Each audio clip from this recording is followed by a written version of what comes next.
Hey, what's going on, guys? Path of Exile 2 just got a new update. The big thing here is that Expedition is getting a much more defined place in the endgame, and that already changes the feel of the mapping loop quite a bit. Instead of Expedition just being another system that shows up in maps, it now has its own Atlas passive tree, which means there's finally a more focused way to build around it. That alone is a pretty nice move because it gives players who actually enjoy Expedition a real reason to lean into it, instead of just taking it when it happens to be convenient. What is really cool is how you earn those Atlas points too. You are not just handed them for free. You have to go through the Grand Expedition questline and beat each boss along the way. So there is a sense of progression tied directly to the content itself. That makes the whole thing feel more connected, and it gives Expedition its own little identity inside the broader endgame instead of feeling like a side activity. There is also a new currency item called Liquid Verisium, and this one is pretty interesting because it basically lets you jump straight into a runic remnant encounter with a random inscription.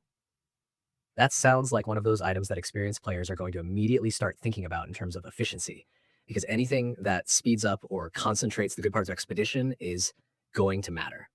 It can even be bought from Pharaoh after taking the new Feeling Lucky, Atlas passive. So there is clearly some thought put into making the system more customizable and more rewarding for people who want to specialize. Grand Expeditions themselves are also getting some extra juice. They now roll one or two expedition map modifiers, and the list of new modifiers is actually pretty meaningful. You can see more runic monster markers, duplicated runic monsters, and extra remnants in the area. That means the better versions of Expedition are not just more rewarding in some vague way, they are more dense, more active, and probably way more satisfying when everything lines up.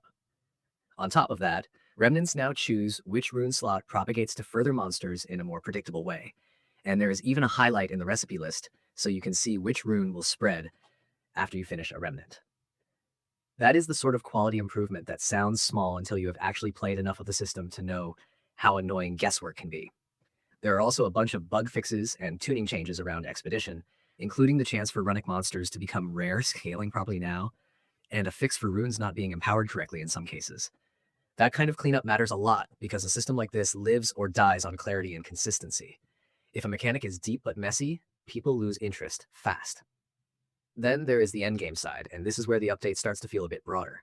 Atziri now has a chance to drop one of 4 new Orb of Sacrifice currencies after you defeat her, and these are used to upgrade corrupted enchantments on items while risking the loss of an explicit modifier.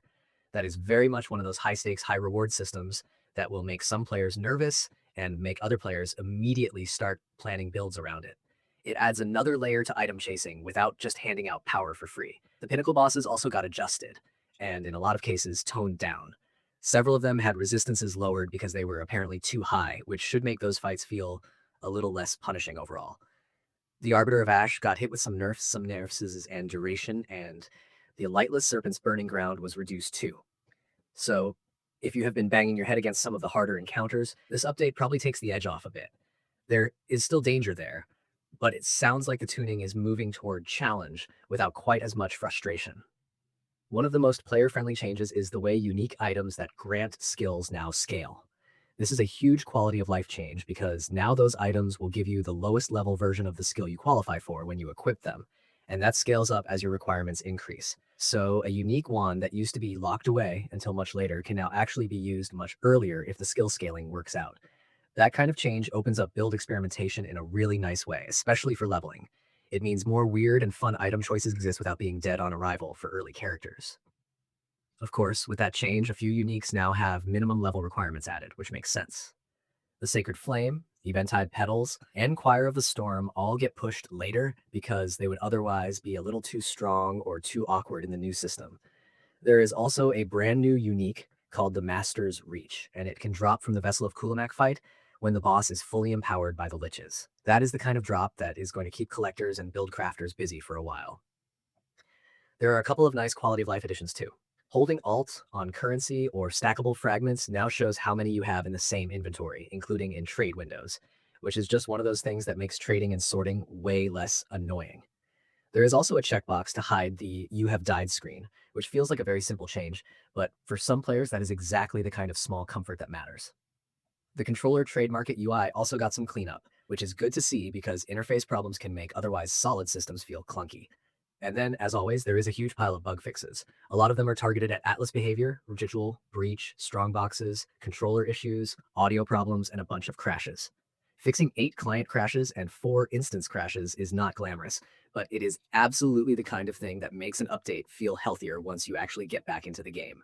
There are also some funny little fixes in there too, like monster behavior, map bosses getting stuck, and even a renamed passive because there were 2 skills with the same name. It is the kind of update that tells you the game is still being actively shaped in a lot of different places at once. So overall, this is a pretty solid update for players who care about expedition, endgame bossing, and build variety. It is not just one giant feature drop, it is more like a bunch of systems getting sharpened at the same time, and that can go a long way in making the whole game feel better to play.